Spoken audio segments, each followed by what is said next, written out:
Bonjour à tous, nous sommes ravis de vous accueillir à ce nouveau rendez-vous décryptage bâti-prix.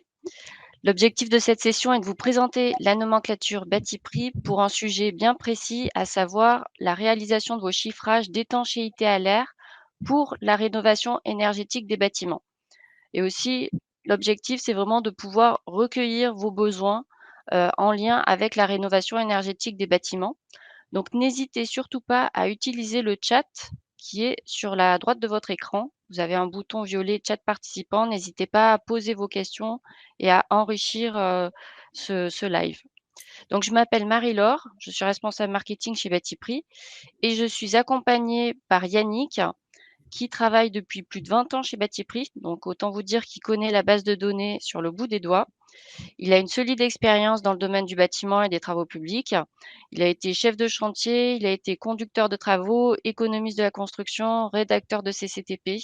Donc, il a une expérience très, très riche qu'il va vous partager aujourd'hui dans le cadre de ce nouveau rendez-vous décryptage bâti prix. Donc, on va commencer la présentation. Yannick, je te laisse la parole. Oui, merci, c'est gentil. Bonjour à tous. Alors aujourd'hui, le sujet, c'est les ouvrages d'étanchéité à l'air, que vous connaissez bien par le terme de membrane d'étanchéité à l'air. Alors ça sert bien sûr à lutter contre les infiltrations d'air, mais surtout communément appelées les fuites d'air parasites. C'est des termes que vous connaissez. Et pourquoi il faut lutter? Parce que ce sont les fuites, elles sont responsables de la consommation excessive d'énergie, et surtout, elles peuvent participer au dysfonctionnement des systèmes de ventilation. Donc c'est pour ça que c'est intéressant et important de les traiter. Alors, nous avons dans Batiprix notre arborescence, la nomenclature qui est faite par corps d'État, et surtout nous avons rajouté un chapitre rénovation énergétique, celui qui nous intéresse aujourd'hui. D'ailleurs, je vais le fermer un peu. Vous voyez que là, elle est où, là, complète, ici? Oui. Vous avez aussi bien les murs, les toitures, les menuiseries, il y a un peu tout. Et on finit par les travaux induits. Ça, vous avez déjà dû le voir. Il y a pas mal d'ouvrages de faits. Et il faudra nous dire si cette nomenclature vous convient, comment il faut la restructurer ou la conforter, dire un peu ce que vous attendez pour aller plus rapidement à vos solutions. Car nous, les solutions, elles sont toutes, comme j'ai dit, dans Batiprix, dans tous les 23 corps d'État qu'on a en haut. Aujourd'hui, l'étanchéité à l'air, on va traiter, le premier, c'est les murs périphériques qui sont à traiter. Alors, vous avez vu, il y a deux cas. Ici, on est en étanchéité à l'air, vous voyez, on y est déjà là-dessus. Il y a deux cas. Murs périphériques, c'est du neuf ou de la réno. Alors, dans le neuf, on met une membrane d'étanchéité sur l'ensemble du mur, on remplit totalement le mur côté intérieur. Et dans le cas de rénovation, c'est-à-dire quand les travaux d'étanchéité, d'isolation ont déjà été réalisés, mais que l'étanchéité à l'air n'a pas été traitée. À ce moment-là, on va pas demander à déposer les cloisons, enfin les contre-cloisons ou les étanchéités, les isolants, mais on va traiter, on va calfeutrer les pieds de cloison, les pieds de doublage et les parements. Ça, on va le trouver là-dedans, dans l'étanchéité à l'air pour les murs, ici.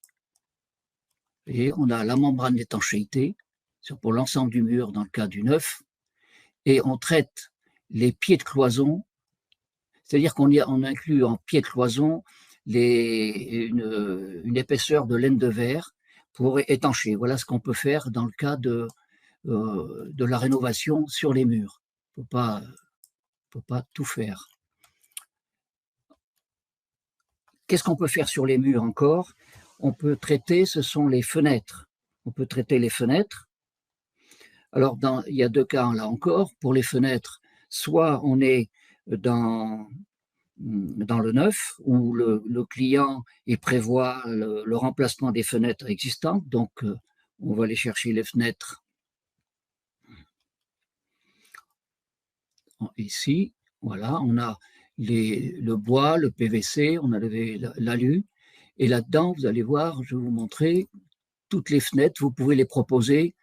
Elles sont toutes conformes, c'est-à-dire que le UW, et il est inférieur à 2, je crois même que c'est 1,9. Vous voyez, on est à 1,28, on va un peu plus loin, 1,30, 1,25, 1,27. Vous voyez. Donc, vous pouvez proposer dans votre chiffrage, votre estimation, toutes les fenêtres, suivant bien sûr le type, il y a les fenêtres. Et dans le cas où les fenêtres ont déjà été changées, ce qu'on peut faire, c'est prévoir la jonction, prévoir de refaire la jonction entre les fenêtres et la paroi elle-même. Alors ça, on aura ça dans les travaux induits. Vous voyez, travaux induits, on cherche, on va trouver ça dans le traitement des joints. Vous voyez, traitement des joints. Donc ce sera les joints traités autour de la menuiserie, la fenêtre ou la porte-fenêtre et la paroi. Voilà ce qu'on peut faire. Si on s'est aperçu qu'il y avait des fuites parasites à ce niveau-là. Qu'est-ce qu'on aurait d'autre encore sur les murs, à part donc les murs eux-mêmes, les fenêtres? Il y a un cas qui peut exister, ce sont les coffres de volets roulants. Alors les coffres de volets roulants qui peuvent être sujets à des fuites aussi. Alors les coffres de volets roulants, on va les trouver dans la nomenclature bâti-prix, ici. Révision et réparation de volets roulants, bien sûr, puisqu'on intervient sur de l'existant, et on va aller chercher les travaux préliminaires ou préparatoires. Là, vous aurez la dépose et repose de la face intérieure du coffre. On le dépose. On remplace l'isolation ou on la met quand elle n'y est pas, ça c'est important. Et surtout après, quand on referme le coffre, on vérifie et on fait la reprise d'étanchéité. S'il y a eu des fuites, c'est en fait, on peut très bien faire ça directement, c'est faire l'étanchéité autour du coffre. D'accord ? Donc, vous avez un ouvrage qui est pour ça, qui est prévu pour faire ça. Donc, on a vu les murs, les fenêtres, le coffre de volets roulants. Ben, c'est à peu près tout ce qu'on peut faire, on peut voir. Éventuellement, on pourra rajouter s'il y avait des prises d'interrupteurs ou des appareils, on pourrait aller chercher dans le lot électricité des appareils étanches, on pourrait très bien. Mais déjà là, vous aurez traité tous vos murs.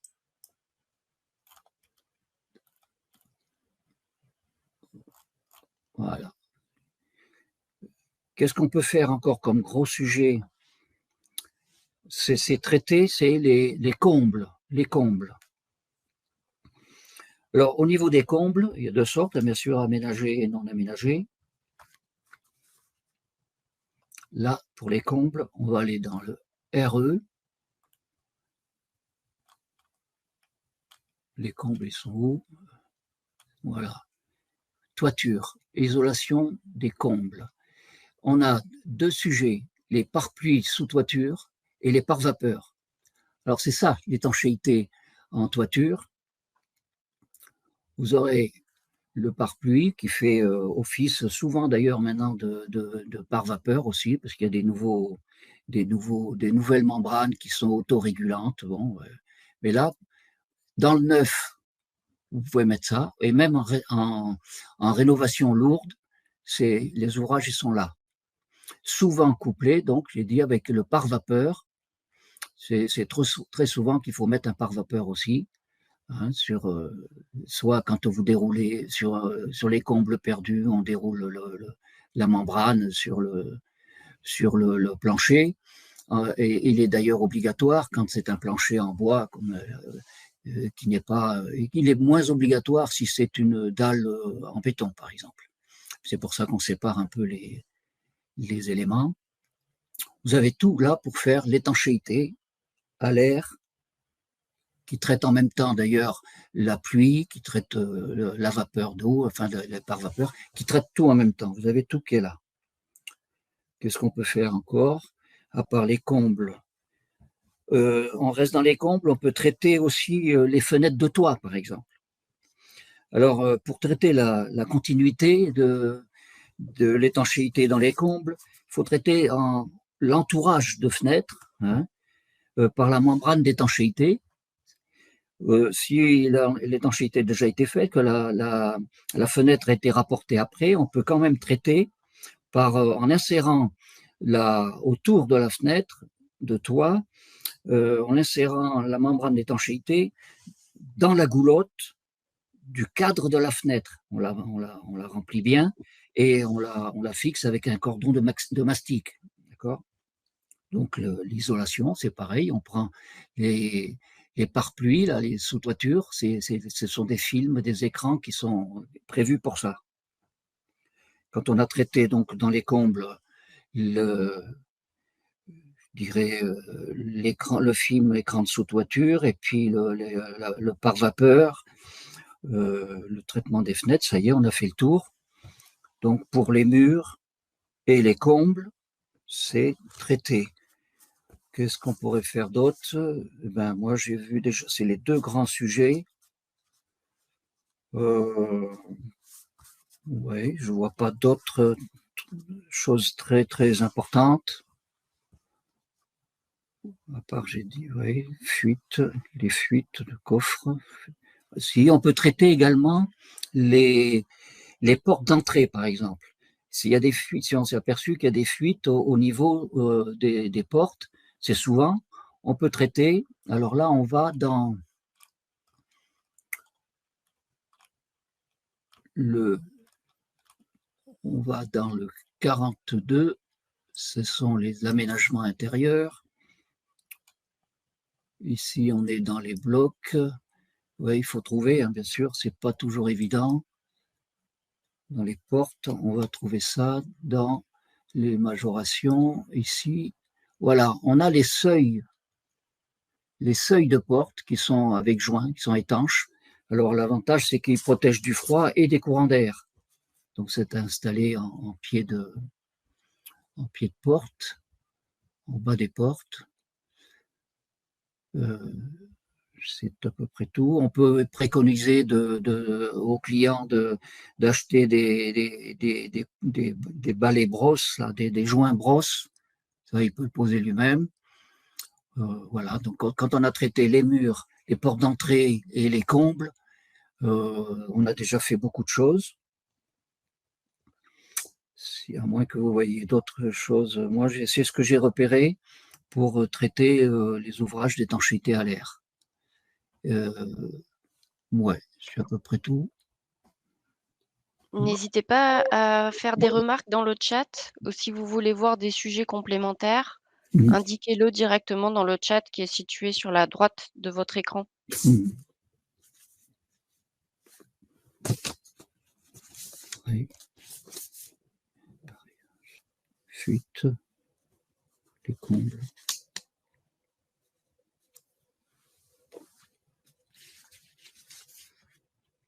Oui, parce que c'est un Alors sujet. Oui, pour le moment, il n'y a pas de questions. d'accord, parce que c'est un Oui. sujet qui est important, mais qui en fait, c'est une partie des travaux simplement. C'est juste un bout, quoi. On traite l'étanchéité à l'air, quoi. Alors ça c'est les diagnostics qui le font. Si vous avez fait les recherches, soit visuelles, notamment autour des fenêtres, des portes d'entrée, il y a des endroits où visuellement ou en passant la main, on voit si ça suffit. Soit vous avez fait l'expérience de la porte soufflée, où on étanche tout bien, on met l'appartement en dépression et puis on voit où les fuites apparaissent. Euh, En gros, c'est les endroits où on aura des parasites, c'est surtout donc les murs, autour des fenêtres, des coffres de volets roulants, et puis les portes, on a dit, et puis dans les combles, un peu partout, ben, dans la toiture. C'est à peu près tout. C'est à peu près tout. Tout ce qu'on a traité, c'est là-dedans, quoi.